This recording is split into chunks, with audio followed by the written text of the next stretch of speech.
Okay, we're going to move now to power factor correction.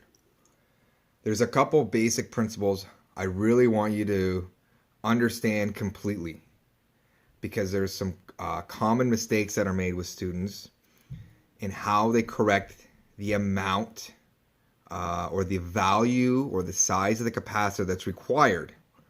And what are we correcting to? So you need to be reading questions carefully and really understanding what it's asking for. So I have drawn two triangles. The only values I've given them are their power factors.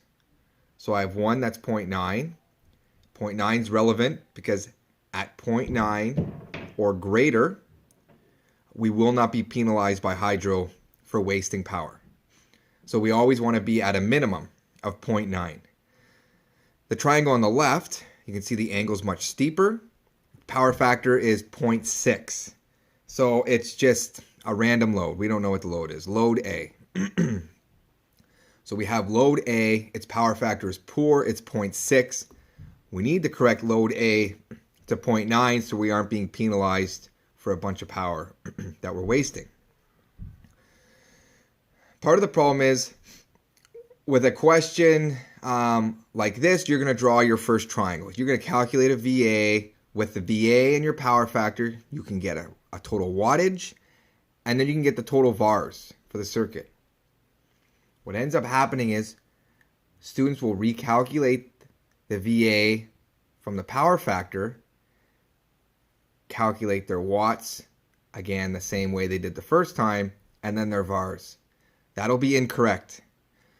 Once you've calculated the first triangle on the left, triangle with load A, you will come to this value of wattage. That is constant now. It does not change ever. So when we move over to the new triangle on the right that we've corrected, and the question, let's say, asks for a power factor of 0.9, we will now have a power factor of 0.9 and our wattage that we calculated from the original triangle. From that wattage and power factor, we will then calculate the VA. That'll be the order. Think about a house.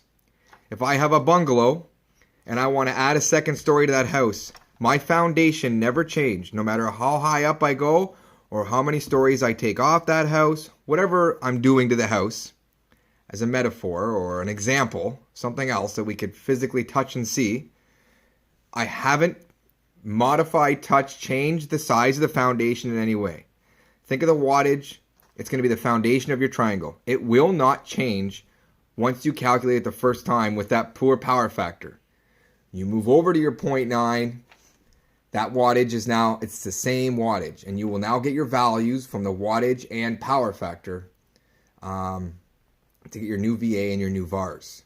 You'll need your new VA moving forward with line current, that type of thing. Now, what is it we're actually correcting? We are correcting the VARs. So your VA will change and your VARs will change. You can see there I have the corrected amount. Often students want to correct the entire amount of VARs. They want to size a capacitor for that amount. That'll be incorrect. You can see the two black dashed lines. And between the two black dashed lines, I have this X value. That X value is the amount we need to correct to get to 0.9. And that is just a straight up addition, subtraction.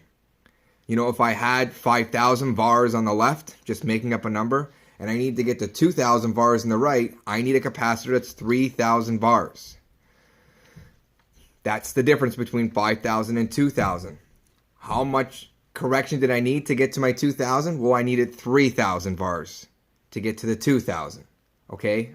Just as an example, making up numbers. So you do not want to correct the entire amount of VARs. That will not get you to 0.9. It'll get you to unity, which would be great, but the question didn't ask for that. It asked for 0.9. So I'm going to redo some stuff here, and we're going to make up a question and go through how to correct and how to size a capacitor.